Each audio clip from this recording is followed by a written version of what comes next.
Jharkhand special class for JPSC exam पर मैं दास sir आप सभी का बहुत बहुत स्वागत करता हूं। आज हम लोग डिस्कस करने जा रहे हैं आपदा प्रबंधन। आपदा प्रबंधन आपके जेपीएससी पीटी एग्जाम के पॉइंट ऑफ व्यू से मोस्ट इम्पॉर्टेंट है, क्योंकि यहाँ से 5 क्वेश्चन आपका डायरेक्ट एग्जाम में आएगा, है ना। और उस 5 क्वेश्चन को आप कैसे ऑल करेक्ट बना सकते हैं, इस पे आज हम लोग बात करेंगे, है ना। वो 5 क्वेश्चन किस किस सेक्शन से आता है उस पे हम लोग आज बात करेंगे। और उससे भी ज़्यादा इम्पॉर्टेंट बात यह है कि आपदा प्रबंधन आपका मेंस का भी टॉपिक है, यानी कि इस टॉपिक पे आपका एक अच्छा कमांड होना चाहिए, एक अच्छा पकड़ होना चाहिए, और तभी आप जो है ना ऑल क्वेश्चन को कर पाइएगा, है ना। आप देखिए लास्ट ईयर 2016 में जो आपका आपदा प्रबंधन से क्वेश्चन आया है वो किस टाइप का क्वेश्चन आया है और उसका सोर्स क्या है। क्योंकि कोई भी जो कंटेंट होता है या कोई भी आप टॉपिक पढ़ते हैं तो उसका सोर्स अगर अच्छा रहेगा ना, तभी आप मैक्सिमम क्वेश्चन को सॉल्व कर पाइएगा। So everything will depends upon the source of the content. तो दोस्तों आज हम लोग पढ़ने जा रहे हैं आपदा प्रबंधन, और आपदा प्रबंधन में बेसिकली किस किस सेक्शन पे हम लोग बात करेंगे, सबसे पहले उस पर चर्चा कर लेते हैं, उसके बाद हम लोग स्टार्ट करेंगे। तो आपदा प्रबंधन जो है, सबसे पहले तो आपको ये पता होना चाहिए कि आपदा क्या होता है। आपदा क्या होता है, क्योंकि ये आपदा क्या होता है ये भी पूछता है ना।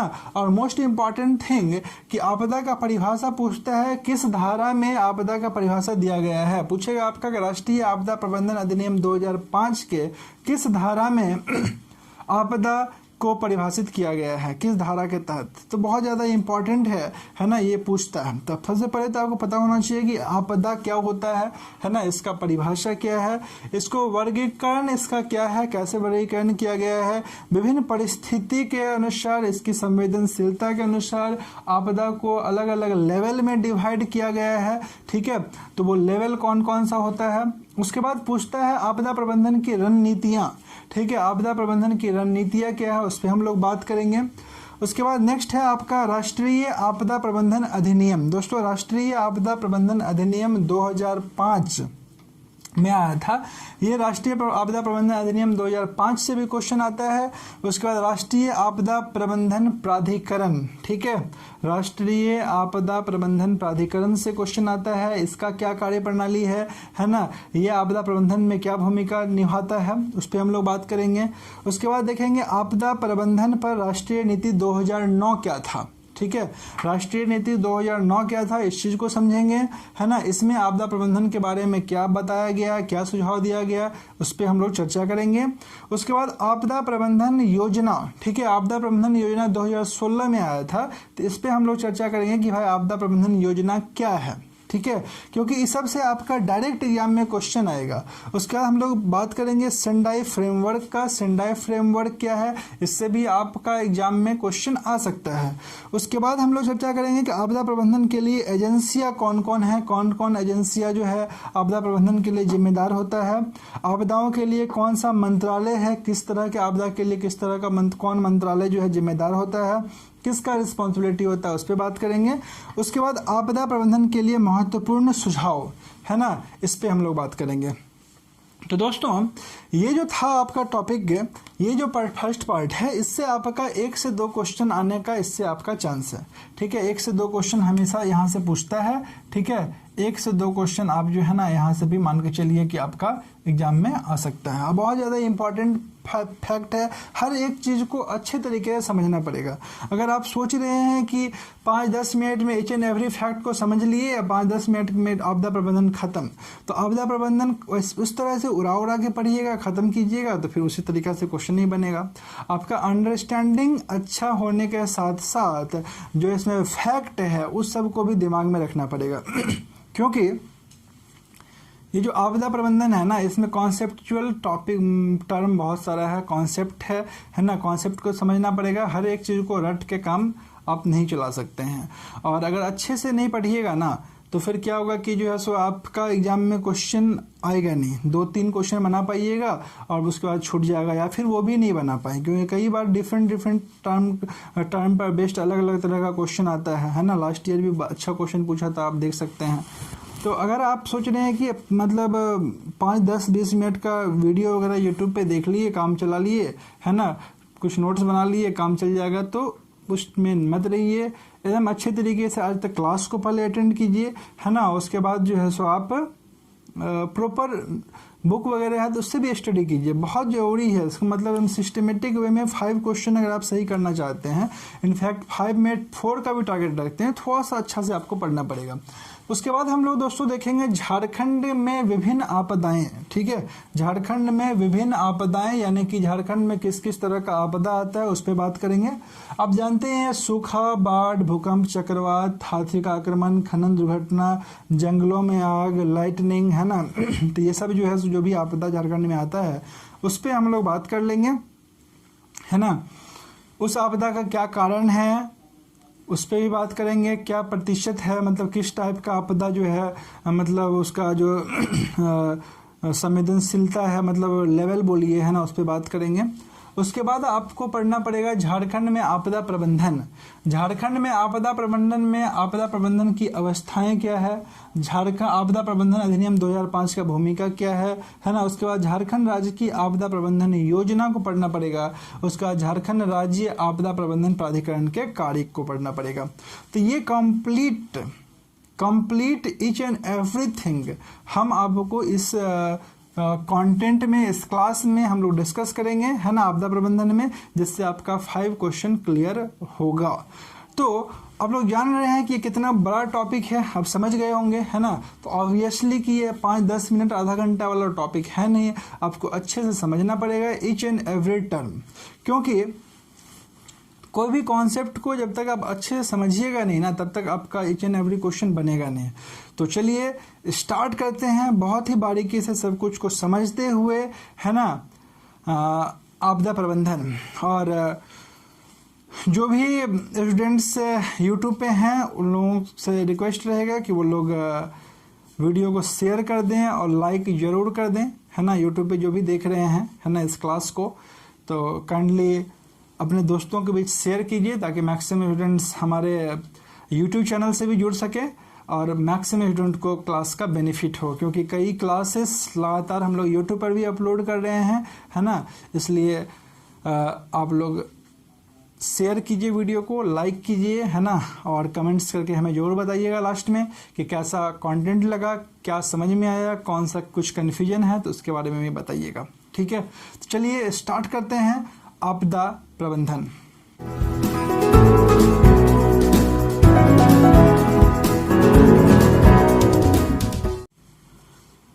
तो जब हम लोग आपदा प्रबंधन का शुरुआत करते हैं तो सबसे फर्स्ट क्वेश्चन आपके दिमाग में आएगा कि ये आपदा क्या होता है, ये आपदा क्या है, आपदा क्या है, ठीक है। सबसे पहले यही आपके दिमाग में आएगा कि आपदा क्या है, किसको बोलते हैं आपदा, है ना। तो ध्यान रखिएगा, किसी क्षेत्र में, ठीक है, प्राकृतिक दुर्घटना या फिर मानव जनित लापरवाही से उत्पन्न, ठीक है, उत्पन्न या फिर घटित दुर्घटना या फिर गंभीर घटना को ही आपदा बोलते हैं, ठीक है।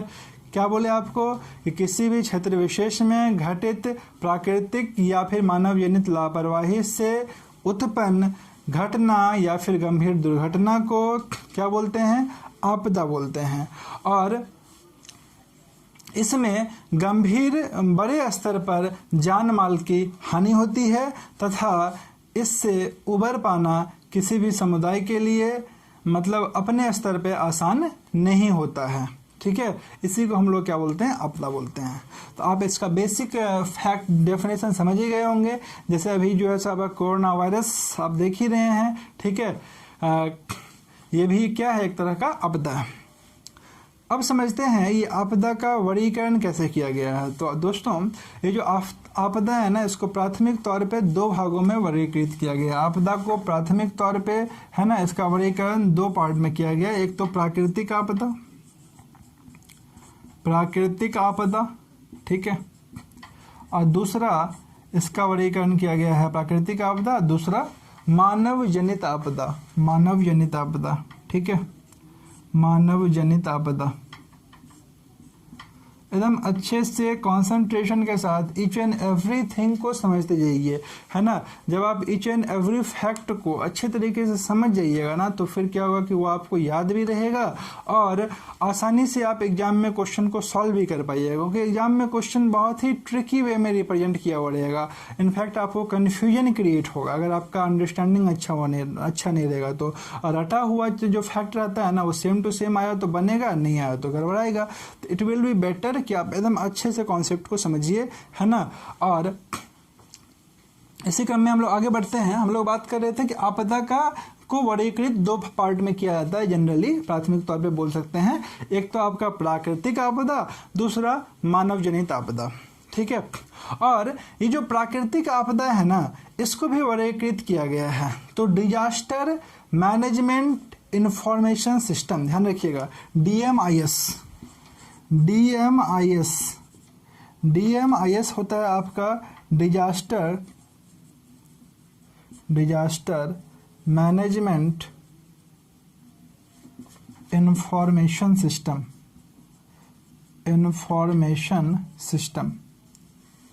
ठीक है, इंफॉर्मेशन सिस्टम। तो ये जो DMIS है, इसके द्वारा प्राकृतिक आपदा को भी 5 भागों में वर्गीकृत किया गया है। ये जो प्राकृतिक आपदा है, इसको DMIS के द्वारा 5 भागों में वर्गीकृत किया गया है, 5 भागों में वर्गीकृत किया गया है, ठीक है, ध्यान रखिएगा। तो ये 5 भाग कौन कौन सा है? फर्स्ट है आपका भौगोलिक। 5 भाग में पहला भाग है आपका भौगोलिक आपदा से आप लोग समझ रहे होंगे, भौगोलिक आपदा, ठीक है। तो भौगोलिक आपदा कैटेगरी में कौन कौन आ जाएगा, ठीक है। भौगोलिक आपदा जो है आपका क्या होगा? तो भूगर्भीय प्रक्रिया द्वारा उत्पन्न आपदा या फिर घटनाएं, है ना, इसमें हम लोग शामिल करेंगे, ठीक है। तो भौगोलिक आपदा इसके अंतर्गत किसको शामिल कीजिएगा? भूकंप को शामिल कीजिएगा, भूकंप। उसके बाद आपका ज्वालामुखी विस्फोट, ठीक है, भूकंप हो गया। उसके बाद ज्वालामुखी विस्फोट को आप इसमें इंक्लूड कीजिएगा। सुनामी को भी ये कर सकते हैं, है ना, सुनामी, हालांकि इसको जलीय आपदा में भी हम लोग लेते हैं, सुनामी, ठीक है, इसको भी ले सकते हैं। तो ये सब आपका क्या हो जाएगा? भौगोलिक आपदा के अंतर्गत आएगा। उसके बाद नेक्स्ट इसको ये किया गया है जलीय आपदा, ठीक है। दूसरा पार्ट जो है, दूसरे भाग इसमें किया गया है प्राकृतिक आपदा को जलीय आपदा। अब ये जलीय आपदा के अंतर्गत क्या क्या आएगा? जलीय आपदा के अंतर्गत क्या क्या आएगा? आप अगर इसको ये मतलब अगर आप रिकॉल कर पा रहे हैं या फिर आप समझ पा रहे हैं कि जलीय आपदा के अंदर क्या क्या आएगा, तो आप उसको कमेंट में भी लिखिए, है ना, कमेंट में भी लिख करके हमें बताइए, ज़्यादा अच्छा रहेगा। क्लास में तो बेसिकली हम लोग पूछ लेते हैं, है ना, तो पूछ लेते हैं तो क्या होता है, जब कोई चीज़ आप रिकॉल करने की कोशिश करते हैं, है ना, जैसे जलीय आपदा, या फिर अपना अंडरस्टैंडिंग मारने की कोशिश करते हैं कि ये भी होना चाहिए, है ना, तो बहुत ही मतलब एक तरह से कॉन्सेप्ट और क्लियर होते चले जाता है ना। तो अगर कोई भी टर्म अगर आपको आता है ना, तो आप हमें कमेंट में जरूर बताइए, कमेंट में तुरंत लाइव चैट में आप लिखते चले जाइए, है ना। सभी कोई जो भी क्लास में है, अगर आपको जैसे मान लीजिए आपको भौगोलिक आपदा का ही एग्जाम्पल पता था, तो आप उसको तुरंत चैट में आप लिखिए। तो इससे क्या होगा ना कि एकदम आप जितना अलर्ट रहिएगा ना, उतने अच्छे तरीके से समझ में आएगा। और क्लास में अटेंशन बहुत ज़रूरी है, खास करके जब कोई क्लास बहुत ही लंबा जा रहा हो, है ना। और ये आपदा प्रबंधन आप देख ही रहे हैं कितना बड़ा टॉपिक है, और शायद इसलिए जो है इतना बड़ा टॉपिक है, इसलिए 5 क्वेश्चन आपके एग्जाम में आ रहा है। तो आपका अटेंशन जो है ना उसी लेवल पर एकदम बना हुआ होना चाहिए। क्लास में थोड़ा सा अलर्ट रहिए, है ना, और अच्छे तरीके से सब कुछ समझते चले जाइए। और जो भी टर्म और आंसर आपको पता है उसे एकदम लाइव चैट में तुरंत आंसर करने की कोशिश कीजिए, ठीक है। चलिए, तो नेक्स्ट हम लोग बात करने जा रहे हैं इसको DMIS, disaster management information system, ठीक है, के अनुसार प्राकृतिक आपदा को 5 भाग में वर्गीकृत किया गया है। एक तो हम लोग देखें भौगोलिक आपदा, जिसके अंतर्गत भूकंप, ज्वालामुखी विस्फोट, है ना, सुनामी आदि जो है सो आता है। दूसरा है जलीय आपदा। जलीय आपदा क्या होगा दोस्तों? जल चक्र में परिवर्तन के कारण जो है जो भी घटनाएं, जलीय घटनाएं होता है, ठीक है। जल चक्र में परिवर्तन के कारण जो भी जलीय घटनाएं होती है उसे हम लोग जलीय आपदा के अंतर्गत रखते हैं। जैसे कि आपका बाढ़ हो गया, भूस्खलन हो गया, जलीय तरंगों का सीमा से अधिक उठना हो गया, ठीक है ना। इसका एग्जाम्पल में हम लोग क्या ले सकते हैं, बाढ़ ले सकते हैं, भूस्खलन हो गया, उसके बाद आपका जलीय तरंगों का ज़्यादा उठना, ठीक है, जितना वो जनरली उठता है उससे ज़्यादा उठना, तो ये आपका इसके अंतर्गत आ जाएगा। नेक्स्ट आपका मौसमी है, तो मौसमी आपदा आप लोग समझ पा रहे होंगे आसानी से, ठीक है ना। मौसमी आपदा आप लोग एकदम आसानी से समझ में आ रहा होगा आपको कि मौसमी आपदा के अंतर्गत किसको लेंगे। यस, ऑब्वियसली मौसमी आपदा के अंतर्गत किसको लेंगे, साइक्लोन को लेंगे, टॉर्नेडो को लेंगे, कोल्ड वेव, तेज वर्षा, यही सब शामिल होगा, है ना। क्या क्या शामिल हो सकता है, साइक्लोन, आंधी तूफान हो गया, है ना, कोल्ड वेव हो गया, कोल्ड वेव, ठीक है, तेज वर्षा हो गया आपका, उसके बाद आपका जो है सो टॉर्नेडो हो गया, यही सब, है ना, तेज वर्षा, तो ये सब जो है आपका क्या आ जाएगा, ये सब आपका आ जाएगा मौसमी आपदा के अंतर्गत, मौसमी आपदा के अंतर्गत, है ना।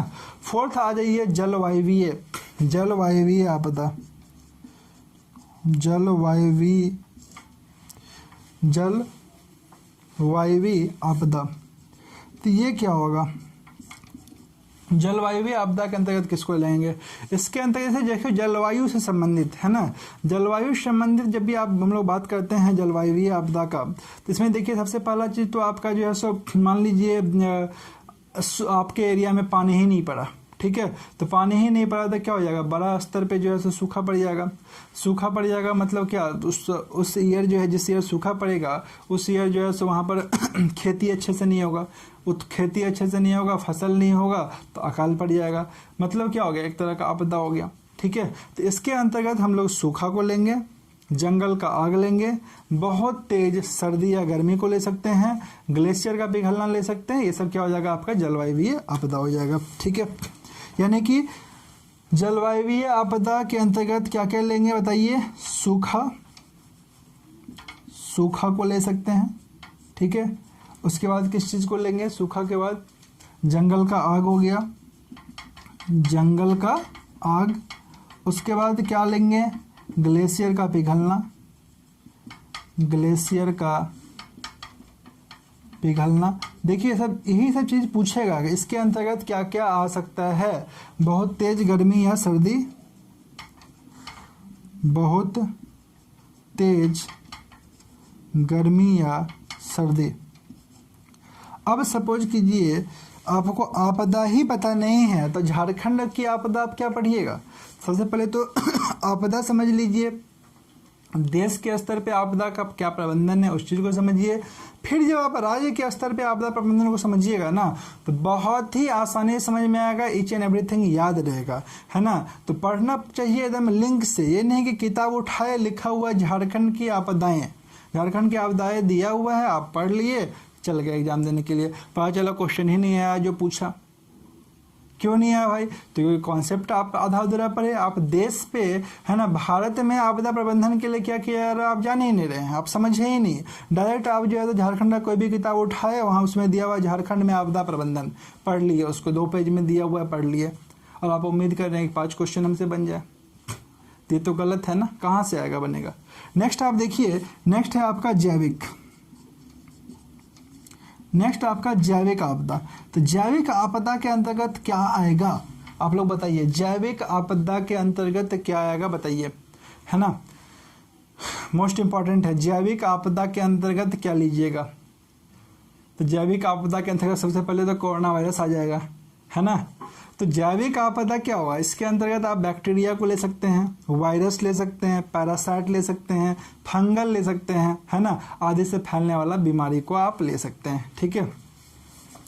यानी सबसे पहले तो आप बैक्टीरिया, वायरस, फंगल, ठीक है ना, इस सब से जो भी है ना, जो भी बीमारी फैलेगा ठीक है ना, इसको हम लोग जैविक के पैरासाइट, ठीक है। यानी कि जैविक आपदा के अंतर्गत बैक्टीरिया आएगा, वायरस आएगा, पैरासाइट आएगा, फंगल आएगा, इस सबको जो है हम लोग किससे लेंगे, इस सबसे फैलने वाला बीमारी को इसके अंतर्गत हम लोग रखेंगे, ठीक है ना। यानी कोरोना वायरस आपका क्या हो गया, जैविक आपदा के अंतर्गत जो है सो कोरोना आ जाएगा, क्योंकि ये कोरोना आपका वायरस से फैलता है, ठीक है।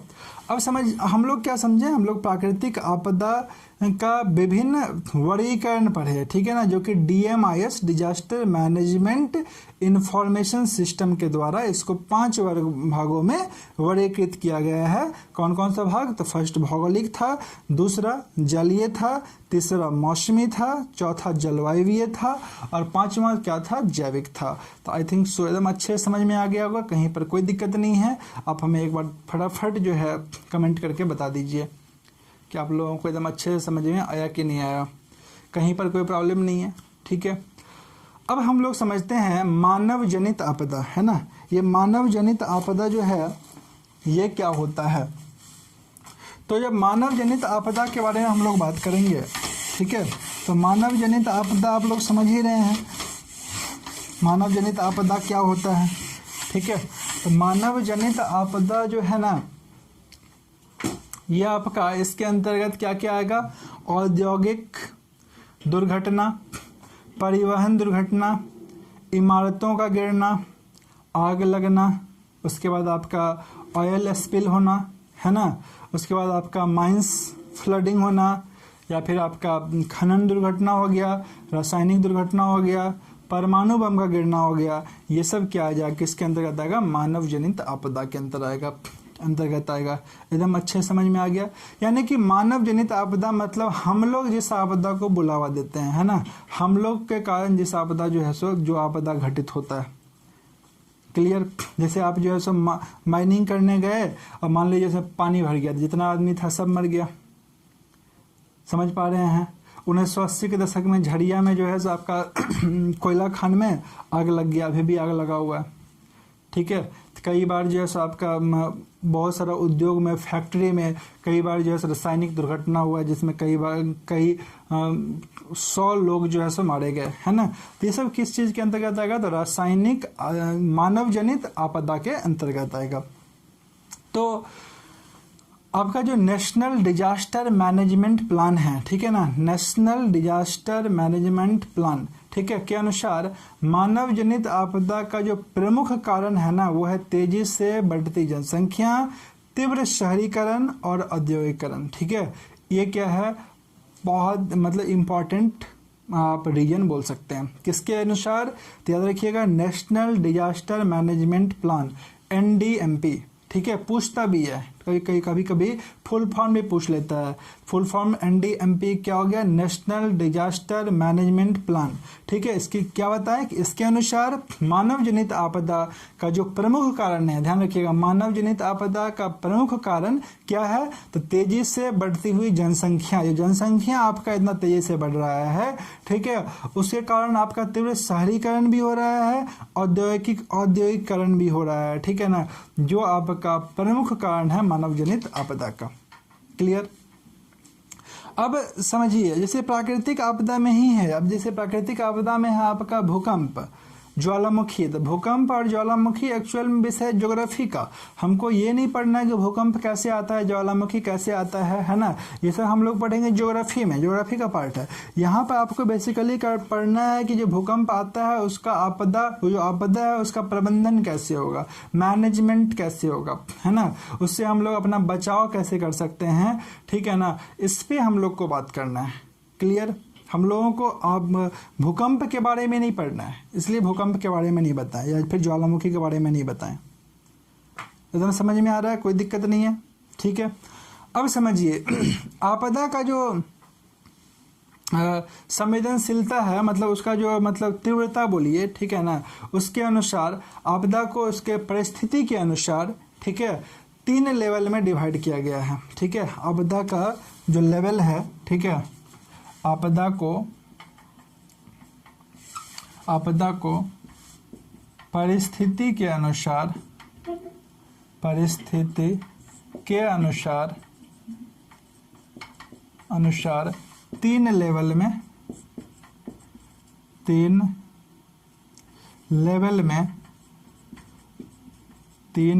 में विभाजित किया गया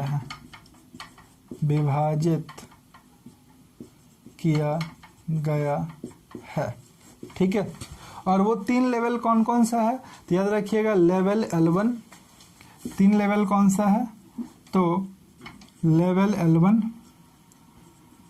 लेवल L2 और level L3। Level L1, level L2 और लेवल L3। ठीक है, और जो सामान्य स्थिति होता है ना सामान्य स्थिति, उसको हम लोग L0 से रिप्रेजेंट करते हैं, है ना। ये जो सामान्य स्थिति होता है L0, लेवल L0, ठीक है, इसको सामान्य स्थिति से रिप्रेजेंट करते हैं, सामान्य स्थिति से रिप्रेजेंट करते हैं। ठीक है, बहुत ही अच्छा और शानदार कॉन्सेप्ट दे रहे हैं आप लोगों को, एकदम अच्छे से समझते चले जाइए। ठीक है ना, बहुत ही ज़्यादा लंबा भी क्लास नहीं हो, इसका भी हम लोग मैं पूरा ख्याल रख रहा हूँ, बट एक स्टैंडर्ड कंटेंट गेन करने के लिए मतलब ईच एंड एवरीथिंग पढ़ना ही पड़ेगा, समझना ही पड़ेगा। ठीक है, तो हम लोग क्या बात किया कि आपदा को परिस्थिति के अनुसार तीन लेवल L1, L2 एवं L3 में विभाजित किया गया है। ठीक है, और सामान्य स्थिति को L0 से हम लोग क्या करते हैं, निरूपित करते हैं या दर्शाते हैं। ठीक है, अब लेवल L1 क्या है तो लेवल L1 जो है ना, वे आपदाएं जिनसे निपटने के लिए जिला स्तर पर पर्याप्त संसाधन उपलब्ध हो। ध्यान रखिएगा, लेवल L1 क्या है तो लेवल L1 में वे आपदाएं को सम्मिलित किया जाता है जिनसे निपटने के लिए जिला स्तर पे, डिस्ट्रिक्ट लेवल पे, ठीक है ना, पूरा संसाधन उपलब्ध हो, साथ ही राज्य स्तर की अथॉरिटी भी मदद के लिए तैयार हो। क्लियर, मतलब L1 में जिला स्तर पे पूरा रेडी हो सब कुछ, भाई आपदा आएगा तुरंत उठ के चले गए मैनेजमेंट करने के लिए। ठीक है ना, और स्टेट लेवल भी उसका मदद के लिए तैयार हो, स्टेट लेवल पे जो भी अथॉरिटी है। लेवल L2 क्या होता है तो लेवल L2 के अंतर्गत तो वे आपदाएं जिनसे निपटने के लिए राज्य स्तर की एजेंसी के पास पूरा संसाधन उपलब्ध हो। ठीक है, L2 के अंतर्गत क्या होगा कि राज्य स्तर पे पूरा संसाधन अच्छे से संसाधन क्या हो, उपलब्ध हो, साथ ही केंद्र लेवल पे मदद के लिए तुरंत जो है केंद्र लेवल पे जो अथॉरिटी है वो मदद के लिए क्या हो, तैयार हो, रेडी हो। उसी के अनुसार L3 में क्या है, L3 किसको डिपेंड करेगा तो यह आपदा की चरम स्थिति को दर्शाता है। L3 किस चीज को दर्शाता है तो आपदा की चरम स्थिति को, यानी कि आपदा एकदम पूरे लेवल पे आ जाएगा, गंभीर, मतलब एकदम सपोज कीजिए कोरोना वायरस टाइप का पूरे देश में ऐसे फैल गया है ना, तो चरम सीमा जो बोलते हैं ना, तो चरम सीमा पे आ जाएगा तो ये आपका लेवल L3 के अंतर्गत आएगा, है ना, जो कि बहुत बड़ा स्तर पे क्या करता है, नुकसान पहुंचाता है। तो ये आपका लेवल L3 हम लोग बोलेंगे, और L0 आपको बता ही दिए, ये सामान्य स्थिति को निरूपित करता है।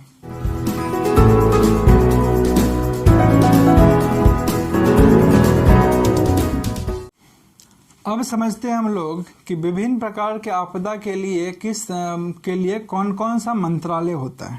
ठीक है, इससे भी क्वेश्चन पूछता है। तो भारत में जो है ना, जैसे आपका प्राकृतिक आपदा हो गया, प्राकृतिक आपदा के लिए आपका कौन सा मंत्रालय है तो गृह मंत्रालय। ध्यान रखिएगा, प्राकृतिक आपदा, ठीक है, प्राकृतिक आपदा के लिए कौन सा मंत्रालय जिम्मेदार होता है तो गृह मंत्रालय जिम्मेदार होता है। एकदम अच्छे तरीके से सब कुछ नोट करते चले जाइए, समझते चले जाइए, है ना, ईच एंड एवरी पॉइंट एकदम इम्पॉर्टेंट है। ठीक है, उसके अलावा आपका रासायनिक आपदा होगा या फिर नाभिकीय या जैविक आपदा होगा। ठीक है, रासायनिक आपदा, रासायनिक आपदा, ठीक है, या फिर परमाणु या जैविक आपदा, या जैविक आपदा। ठीक है ना, जैसे अभी देखिए कोरोना वायरस, ठीक है, इस सब के लिए कौन जिम्मेदार है, सब के लिए कौन रिस्पॉन्सिबल है तो आपका गृह मंत्रालय। ठीक है, परमाणु ये बोलिए या नाभिकीय बोलिए, जो भी बोल सकते हैं, नाभिकीय बोल सकते हैं, नाभिकीय, ठीक है, नाभिकीय है ना, या फिर परमाणु आपदा, ठीक है ना, परमाणु विस्फोट वगैरह हो गया तो इसके लिए कौन जिम्मेदार रहेगा, तो गृह मंत्रालय। तो आपको क्या बताया, 3 पॉइंट बताया, प्राकृतिक आपदा, रासायनिक आपदा, या फिर नाभिकीय, या फिर जैविक आपदा, ठीक है। इसके लिए कौन जिम्मेदार होगा, कौन रिस्पॉन्सिबल होगा, तो गृह मंत्रालय रिस्पॉन्सिबल होगा, ठीक है। और साथ ही जो हवाई आपदा होता है, ठीक है, तो नागरिक विमानन, हवाई आपदा के लिए कौन रिस्पॉन्सिबल होगा, बताइए, हवाई आपदा के लिए कौन रिस्पॉन्सिबल होगा, जल्दी जल्दी लिखिए आंसर, अगर आपको आपके दिमाग में आए तो आंसर फटाफट बताइए। हवाई आपदा के लिए जो रिस्पॉन्सिबल होगा, जो मंत्रालय, उसका नाम है नागरिक विमानन मंत्रालय, नागरिक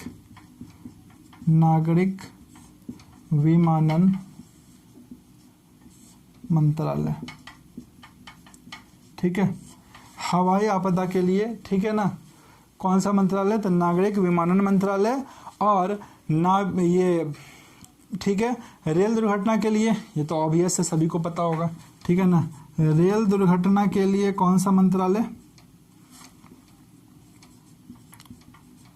रेल दुर्घटना के लिए रेल मंत्रालय जिम्मेवार होगा, रेल मंत्रालय के लिए, रेल दुर्घटना के लिए रेल मंत्रालय क्या होगा, जिम्मेदार होगा, ठीक है। और महामारी के लिए, ठीक है ना, महामारी के लिए, ठीक है ना, महामारी के लिए अगर आपको सपोज कीजिए गृह मंत्रालय नहीं दिया हुआ है तो स्वास्थ्य मंत्रालय अगर ऑप्शन में दिया हुआ है तो वो भी कर सकते हैं। यानी कि महामारियों के लिए, जैसे अभी कोरोना वायरस है, ठीक है, महामारियों के लिए कौन जिम्मेदार है, तो स्वास्थ्य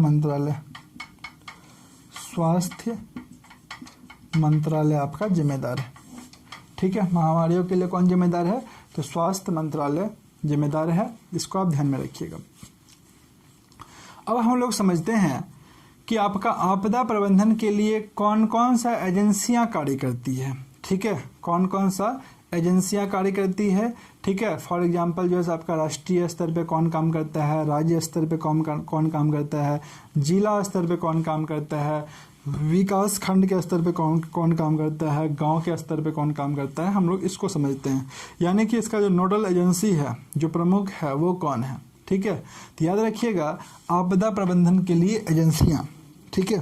जब हम लोग इस पे बात करते हैं आपदा प्रबंधन के लिए एजेंसियां पर, ध्यान दीजिएगा, सभी को हेडिंग लगा दीजिए, आपदा प्रबंधन के लिए एजेंसियां, प्रबंधन के लिए एजेंसियां एकदम पूरा पेशेंस के साथ ईच एंड एवरी चीज़ को समझते चले। ये क्लास एकदम बहुत ज़्यादा कंटेंट है इसमें, है ना, तो इतना कंटेंट है ना कि ईच एंड एवरी कंटेंट को नहीं समझिएगा तो ये छोटा छोटा सा फैक्ट जो है ना आपको मिसलीड कर देगा या फिर कंफ्यूज कर देगा और आप एग्जाम में गलत बना के जाइएगा। जैसे आप देखिए ना, प्राकृतिक आपदा गृह मंत्रालय, है ना, रासायनिक आपदा गृह मंत्रालय, आपसे हवाई आपदा पूछ दिया, अगर दिया हुआ नागरिक विमानन मंत्रालय तो वो आंसर हो जाएगा, है ना। या फिर महामारियों के लिए अगर स्वास्थ्य मंत्रालय दिया हुआ है तो उसका आंसर वो भी हो सकता है। तो आपको ईच एंड एवरी चीज़ समझना पड़ेगा। अब देखिए आपदा प्रबंधन के लिए जो एजेंसियां हैं, ठीक है ना, तो आपका राष्ट्रीय स्तर पर, पहला तो हम लोग देख लेते हैं राष्ट्रीय स्तर पे। तो राष्ट्रीय स्तर पर कौन होता है भाई, नोडल एजेंसी, है ना। राष्ट्रीय स्तर पर जो नोडल एजेंसी होता है ना वो गृह मंत्रालय होता है, ध्यान रखिएगा। राष्ट्रीय स्तर पर नोडल एजेंसी जो होता है वो कौन होता है, तो गृह मंत्रालय होता है, गृह मंत्रालय होता है, ठीक है। राष्ट्रीय स्तर पर नोडल एजेंसी कौन होता है, गृह मंत्रालय होता है।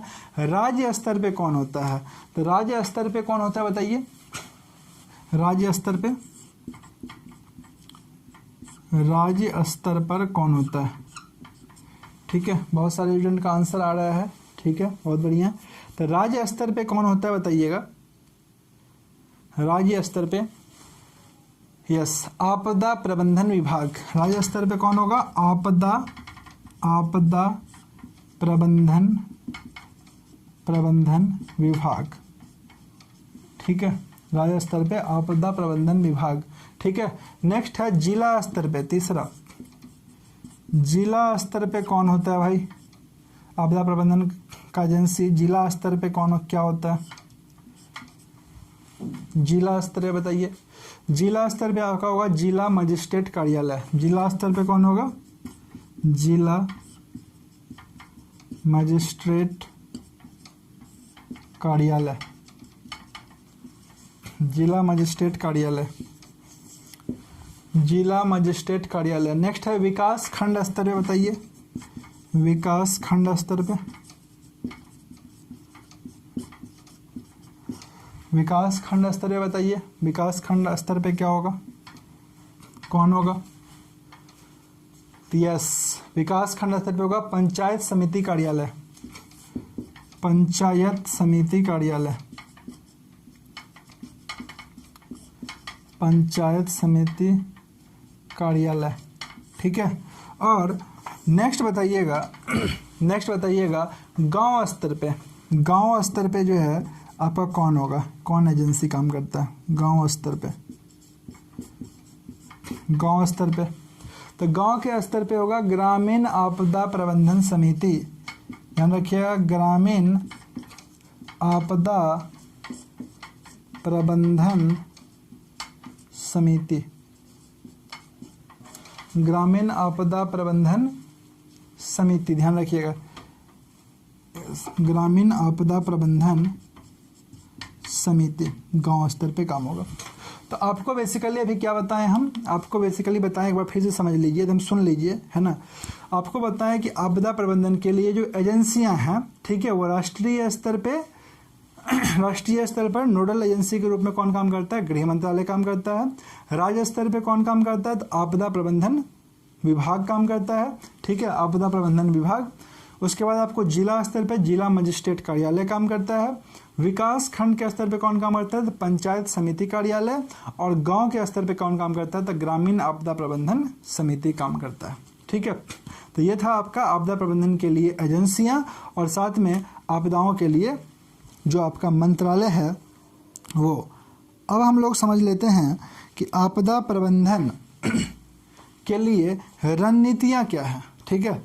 आपदा प्रबंधन के लिए रणनीतियां, हेडिंग लगा दीजिए।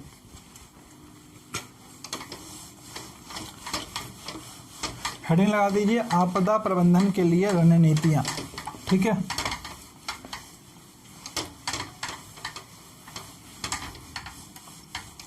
एकदम अच्छे से समझते चले जाइए, थोड़ा सा लंबा टॉपिक है, बट इससे 5 क्वेश्चन आपके एग्जाम में आएगा, 5 क्वेश्चन आपके एग्जाम में आएगा। आपको पेशेंस रखना पड़ेगा, इस चीज़ को अच्छे से समझते चले जाइए, है ना। आपको आप यूट्यूब वगैरह पर भी 20 मिनट 25 मिनट में आपदा प्रबंधन खत्म, 30 मिनट में आपदा प्रबंधन खत्म, but each and every concept को नहीं समझिएगा तो याद रखिएगा एग्जाम में क्वेश्चन नहीं बनेगा, गारंटी। एग्जाम में ऑल क्वेश्चन आप नहीं बना पाइएगा, और एग्जाम में ऑल क्वेश्चन नहीं बना पाइएगा तो फिर अफसोस होगा बाद में कि भाई अच्छा से पढ़ लिए होते। तो बढ़िया है कि अभी टाइम है, एकदम अच्छे से समझिए, है ना, ईच एंड एवरीथिंग। और जो स्टूडेंट्स यूट्यूब पे इस क्लास को देख रहे हैं ना, वो अपने दोस्तों के बीच शेयर जरूर कीजिएगा क्लास को, है ना, क्लास को एकदम शेयर कीजिए, और लाइक ज़्यादा से ज़्यादा स्टूडेंट्स कर दीजिए, शेयर जरूर कर दीजिए दोस्तों के बीच, क्योंकि ताकि मैक्सिमम स्टूडेंट जो है क्लास से जुड़ पाएँ, ठीक है। यूट्यूब पर भी आप लोगों के लिए क्लासेस अपलोड हो रहा है ना, कई बार लाइव भी आ रहे हैं हम लोग। इन जनरल रात को 9 बजे, है ना, रात को 9 बजे क्लासेस आप लोगों का यूट्यूब पर भी आ रहा है। तो सभी कोई जो है यूट्यूब पे जुड़िए रात को 9 बजे, है ना, जब भी आता है क्लासेस, और उस क्लास को अटेंड कीजिए, क्योंकि लाइव क्लास जब आप अटेंड कीजिएगा तो उसका मैक्सिमम बेनिफिट होगा, है ना, क्लास का। इसलिए लाइव क्लास ही एकदम अटेंड कीजिए, है ना। और चलिए अब समझते हैं, आगे समझते हैं। तो आगे देखिए, आपदा प्रबंधन के लिए रणनीतियां, हम लोग अब क्या देखने जा रहे हैं, आपदा प्रबंधन के लिए रणनीतियां, रणनीतियां, ठीक है। तो ये जो रणनीतियां है ना, यहाँ पे दिस होगा रणनीतियाँ, ठीक है। ये जो रणनीतियाँ हैं ये क्या है, क्या किया गया है, ठीक है। आपदा प्रबंधन के लिए क्या किया गया है, क्या प्लानिंग किया है। तो याद रखिएगा कि राष्ट्रीय आपदा प्रबंधन अधिनियम 2005, ठीक है। सबसे पहले इसको समझते हैं, ये क्या था। राष्ट्रीय आपदा प्रबंधन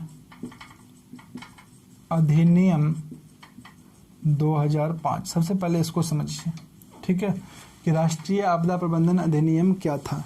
तो 25 दिसंबर 2005 को, ध्यान रखिएगा 25 दिसंबर 2005 को, ठीक है, 25 दिसंबर 2005 को, ठीक है, भारत सरकार ने आपदा प्रबंधन हेतु आपदा प्रबंधन अधिनियम 2005 को लागू किया। इस डेट को याद रखिएगा, 25 दिसंबर 2005 को भारत सरकार ने आपदा प्रबंधन हेतु आपदा प्रबंधन अधिनियम 2005 को लागू किया, जिसका उद्देश्य क्या था, ध्यान रखिएगा उद्देश्य क्या था। उद्देश्य था भारत को आपदा प्रतिरोधक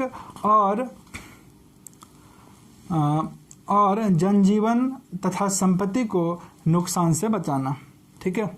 यानी कि आपदा से जो भी जान माल की हानि होती है ना, जो भी नुकसान होता है उसके नुकसान को कम करना इसका मुख्य उद्देश्य था, ठीक है। किसका मुख्य उद्देश्य था, तो आपदा प्रबंधन अधिनियम 2005 का, ठीक है।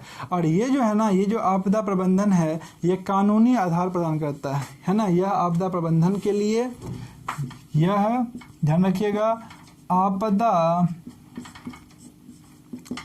प्रबंधन के लिए कानूनी आधार प्रदान करता है।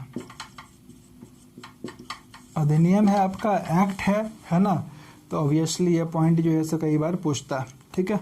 तो आपदा प्रबंधन अधिनियम 2005, ध्यान रखिएगा आपदा प्रबंधन अधिनियम 2005 के अनुसार आपदा प्रबंधन को नेतृत्व करने के लिए, ठीक है ना, आपदा प्रबंधन को डायरेक्ट करने के लिए राष्ट्रीय आपदा प्रबंधन प्राधिकरण का गठन किया गया। किसका गठन किया गया, तो राष्ट्रीय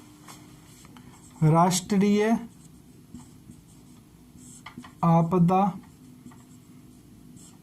प्रबंधन प्राधिकरण,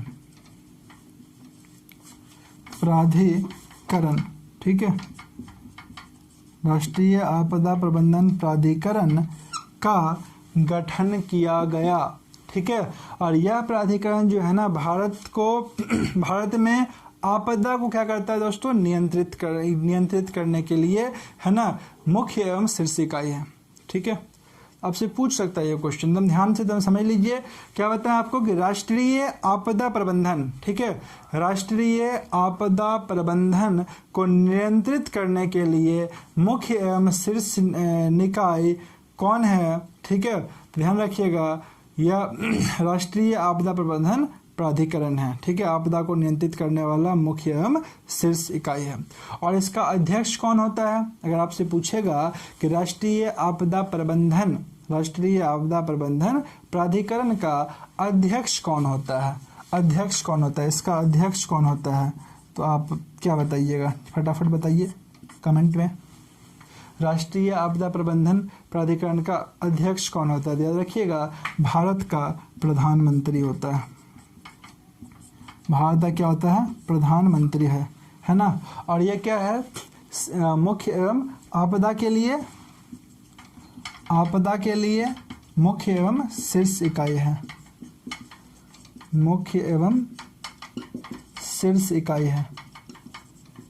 ठीक है, मुख्य एवं शीर्ष इकाई है।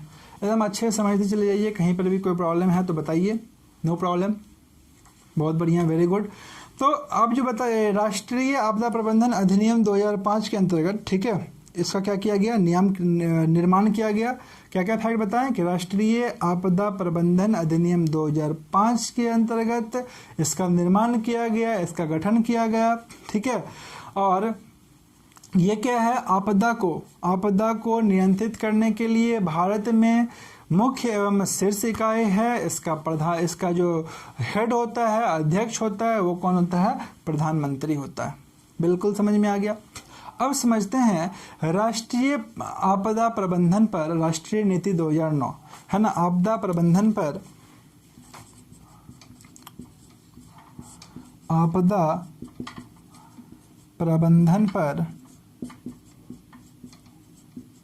राष्ट्रीय नीति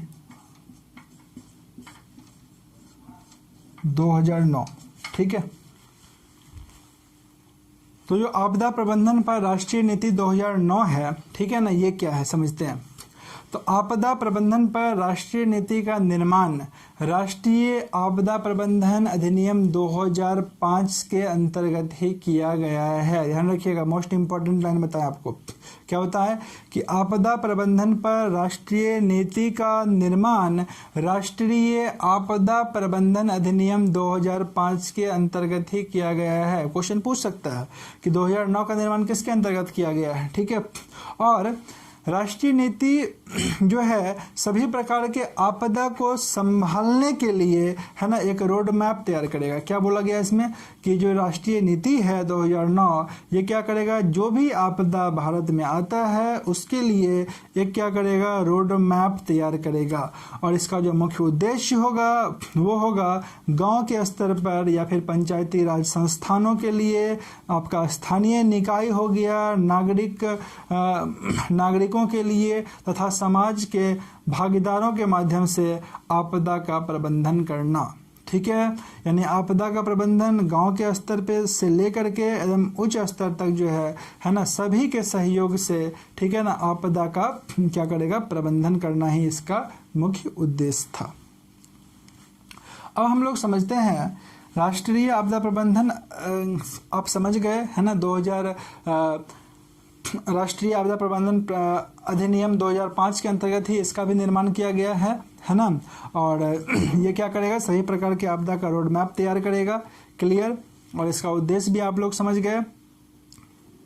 अब हम लोग समझते हैं राष्ट्रीय आपदा प्रबंधन योजना। ठीक है, राष्ट्रीय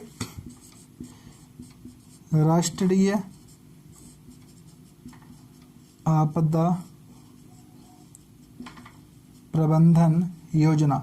देखिए, सबसे ज़्यादा इम्पोर्टेंट चीज़ होता है पढ़ना क्या है।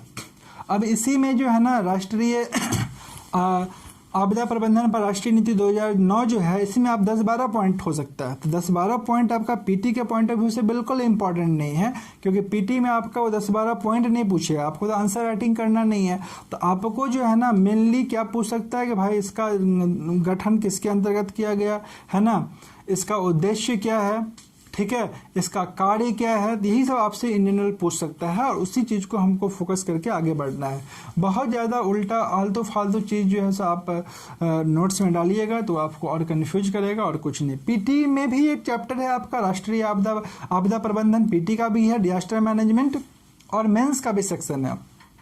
तो मेंस के लिए इसका अलग से क्लास आएगा, डिटेल्ड क्लास आएगा मेंस के टाइम में। ठीक है ना, अभी हम लोग पीटी के पॉइंट ऑफ व्यू से पढ़ रहे हैं, इसलिए थोड़ा सा और स्पीड में हम लोग जा रहे हैं। लेकिन मेंस में जब इसी टॉपिक को लेके आएंगे तो ये इससे भी ज़्यादा बड़ा क्लास होगा।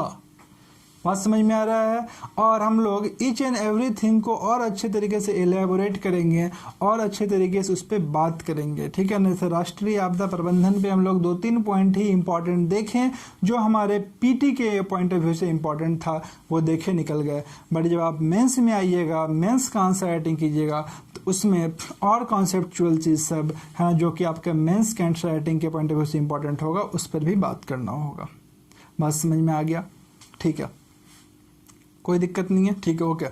अब देखो, अब हम लोग बात करने जा रहे हैं राष्ट्रीय आपदा प्रबंधन योजना। ठीक है, ये जो है ना 2016 में पहली बार केंद्र सरकार द्वारा राष्ट्रीय आपदा प्रबंधन प्लान लेकर के आया गया, यानी कि लॉन्च किया गया। कब लॉन्च किया गया भाई? तो 2016 में, ध्यान रखना 2016 में पहली बार केंद्र सरकार के द्वारा, किसके द्वारा? केंद्र सरकार के द्वारा राष्ट्रीय आपदा प्रबंधन प्लान को लाया गया है ना, जिसे सेंडाई फ्रेमवर्क से क्या किया गया, के साथ क्या किया गया, एकीकृत किया गया है। किसके साथ? सेंडाई फ्रेमवर्क के साथ एकीकृत किया गया है, के साथ एकीकृत किया गया है। ठीक है, के साथ क्या किया गया है? एकीकृत किया गया है। और भारत, यहाँ पे एक इम्पॉर्टेंट पॉइंट बता रहे हैं, तो हम नोट कर लीजिए कि भारत राष्ट्रीय आपदा प्रबंधन योजना लाने वाला पहला देश है। ठीक है, मोस्ट इम्पॉर्टेंट लाइन बताया आपको कि भारत राष्ट्रीय आपदा, ठीक है, भारत राष्ट्रीय आपदा प्रबंधन योजना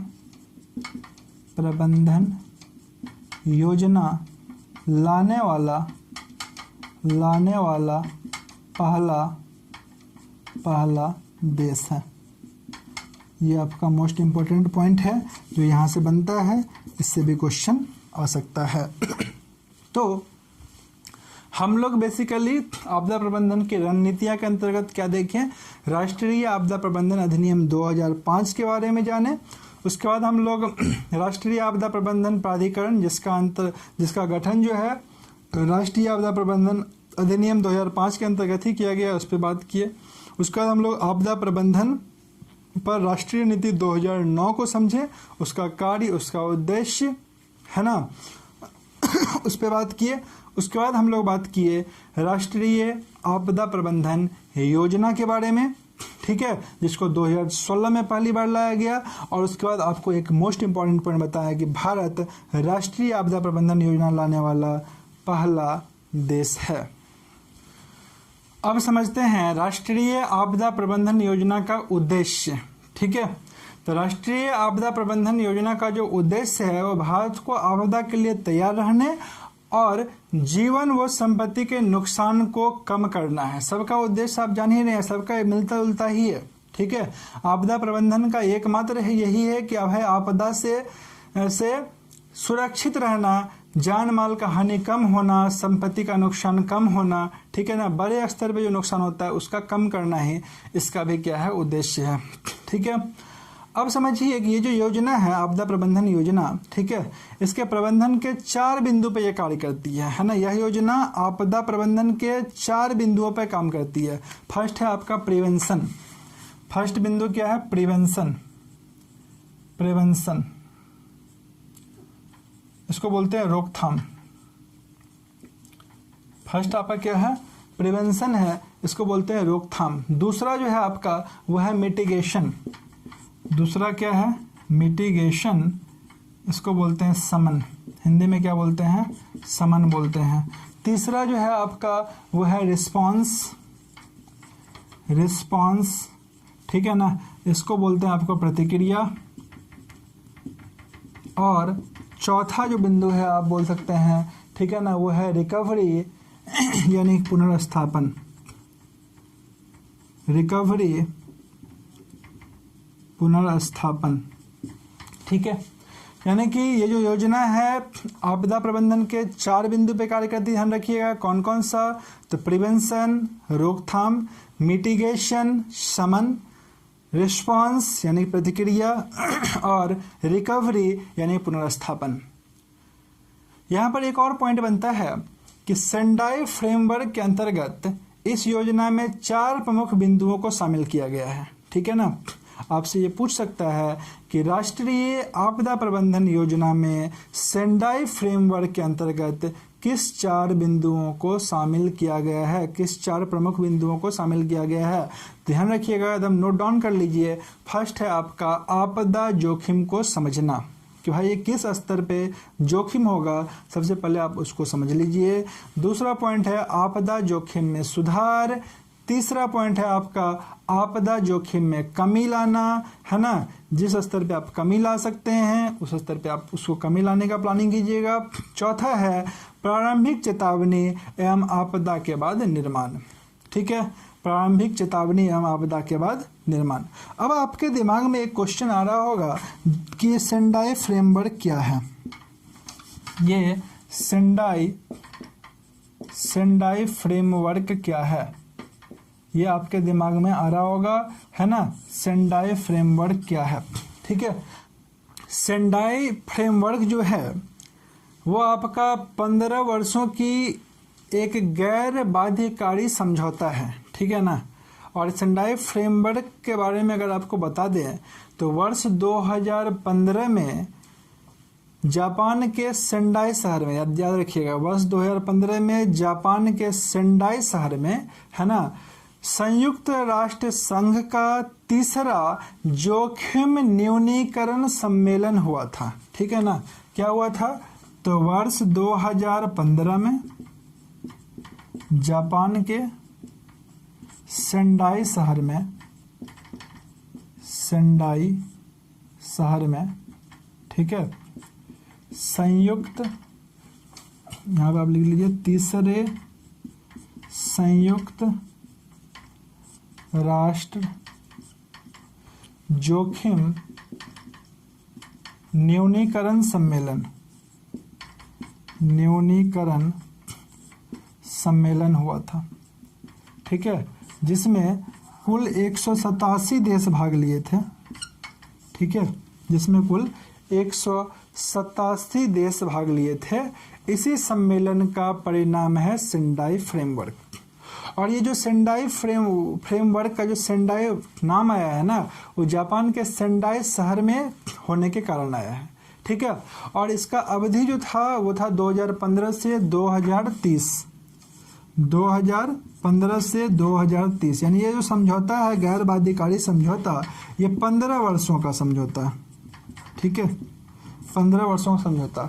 इसका उद्देश्य क्या था, सेंडाई फ्रेमवर्क का क्या उद्देश्य है, तो याद रखिएगा, सेंडाई फ्रेमवर्क का उद्देश्य है आपदा जोखिम को कम करना, ठीक है। यानी कि आपदा, जो भी आपदा आपका आता है, चाहे वो प्राकृतिक आपदा हो या चाहे फिर वो मानव जनित आपदा हो, ठीक है, उससे जो जान माल की हानि होती है, उसका जो प्रभाव है, ठीक है, उसको न्यून करना, चाहे वो छोटा स्तर पे आए या फिर बड़ा स्तर पे आए, है ना, उससे होने वाली हानि का या फिर उससे उसका जो प्रभाव है उसको न्यून करना, कम करना ही इसका मुख्य उद्देश्य है, ठीक है। और 2015 से 2030 के लिए जो है सेंडाई फ्रेमवर्क 4 लक्ष्य निर्धारित किया है। वो 4 लक्ष्य किया है, एकदम ध्यान रखिएगा, इससे भी ऑब्जेक्टिव क्वेश्चन फॉर्म हो सकता है। फर्स्ट है आपका वैश्विक जीडीपी में आपदा द्वारा उत्पन्न नुकसान को कम करना। क्या है, वैश्विक जीडीपी में आपदा द्वारा उत्पन्न नुकसान को कम करना। दूसरा आपका है विभिन्न प्रकार के खतरों के संदर्भ में पूर्व सूचना या चेतावनी देना। क्योंकि जब आपको पूर्व सूचना या चेतावनी मिल जाएगा, जैसे कि मान लीजिए आपको पता चल गया कि भाई उड़ीसा के तट पे जो है चक्रवात आ रहा है इतना के स्पीड से, तो आप पहले ही जो है सो वहाँ के आदमी लोगों को खाली करवा दीजिएगा, बस्ती को खाली करवा दीजिएगा, है ना। तो जो भी जोखिम होगा आपदा से, जान माल का नुकसान होगा, उसमें कमी ऑब्वियसली आएगा। थर्ड पॉइंट है आपका वैश्विक आपदा से होने वाली मृत्यु दर में कमी लाना।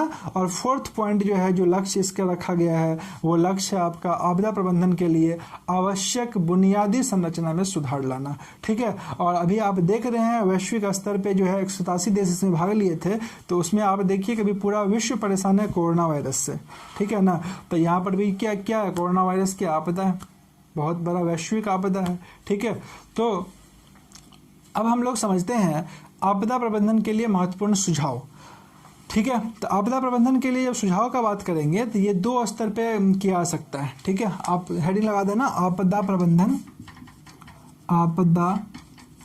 प्रबंधन के लिए महत्वपूर्ण सुझाव, ठीक है। अब सुझाव 2 स्तर पे है, ठीक है।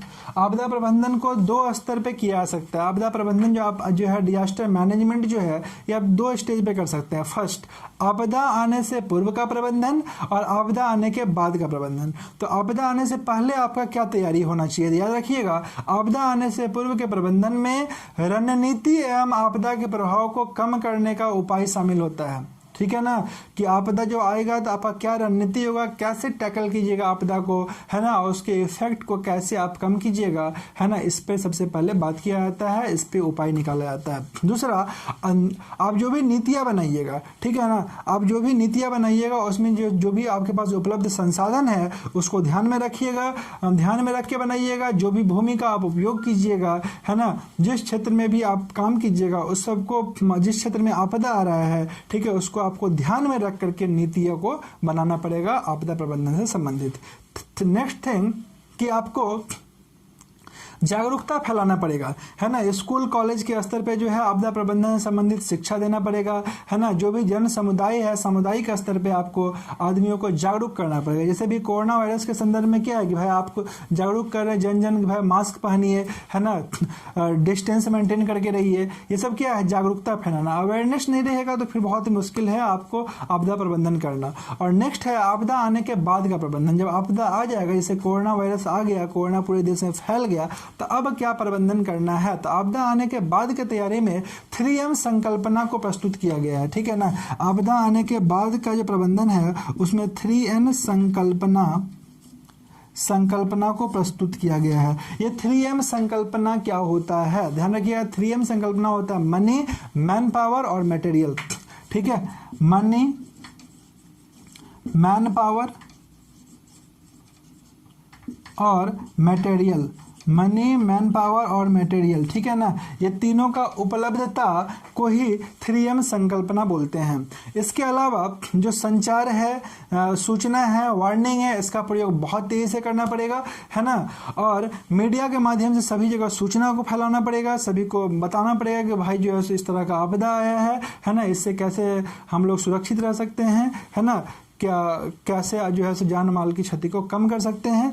जो भी मैसेज रहेगा उसको आपको फैलाना पड़ेगा। उसके अलावा जो भी वैक्सीन है या फिर दवा है उसका उपलब्धता को सुनिश्चित करना पड़ेगा, क्योंकि वैक्सीन या दवा जो है सो आपका अगर अवेलेबल नहीं है तो फिर आपदा बहुत बड़े स्तर पर बढ़ेगा, है ना। और भोजन, जल आदि का व्यवस्था आपको करना पड़ेगा, साथ ही साफ सफाई को भी मेंटेन करना पड़ेगा। तो ये था आपका आपदा प्रबंधन से संबंधित महत्वपूर्ण सुझाव, ठीक है, जो कि आपका दो स्तर पे काम करेगा, आपदा आने से पहले का प्रबंधन मैनेजमेंट और आपदा आने के बाद का मैनेजमेंट। तो आज की क्लास में हम लोग आपदा प्रबंधन से रिलेटेड एवरीथिंग पढ़ लिए। अब नेक्स्ट सेशन में हम लोग क्या पढ़ेंगे, झारखंड में आपदा, ठीक है, और झारखंड में आपदा प्रबंधन, यानी कि दो इंपॉर्टेंट टॉपिक अभी बचा हुआ है जो कि बहुत बड़ा टॉपिक है। तो नेक्स्ट सेशन में हम लोग उसी पे बात करेंगे, ठीक है। और आपको बता दें कि जो भी इस क्लास को YouTube पे अटेंड कर रहे हैं तो दोस्तों आप लोग सभी कोई क्लास को ज़्यादा से ज़्यादा फेसबुक और व्हाट्सएप में अपने दोस्तों के बीच जरूर शेयर कीजिए, ताकि मैक्सिमम स्टूडेंट्स हमसे जुड़ पाएँ। और एक बहुत ज़्यादा इन्फॉर्मेशन है आपके लिए, अच्छा इन्फॉर्मेशन है कि हम लोगों का एक क्रैश कोर्स जो है ऑफलाइन रांची में स्टार्ट हो रहा है। तो अगर आप लोग कोई क्रैश कोर्स करना चाहते हैं ऑफलाइन, है ना, झारखंड के लिए स्पेशली, नॉट फॉर जेपीएससी का नहीं, झारखंड के लिए, है ना, क्योंकि इसको हम लोग 50 to 60 आवर में 60 आवर के आसपास क्लासेस चलेगा और ये आसानी से खत्म किया जा सकता है ना। जेपीएससी आपका जीएस पेपर को तो 1 मंथ में बिल्कुल खत्म नहीं किया जा सकता है, लेकिन झारखंड जो 110 मार्क्स है इसको फिनिश किया जा सकता है। तो इसका क्लास हम लोग 2 मार्च से स्टार्ट हो रहा है ऑफलाइन। तो जो भी ऑफलाइन क्लासेस करना चाहते हैं तो वो हमारे जो भी नंबर गिवन है उस पर आप कॉन्टैक्ट कर सकते हैं, ठीक है। Thank you very much students and all the best for your exam. इसी तरह से हमारे चैनल से जुड़े रहिए, है ना। और कंटेंट कैसा लगा ये हमें जरूर बताइएगा कमेंट के माध्यम से। Thank you very much and all the best for your exam.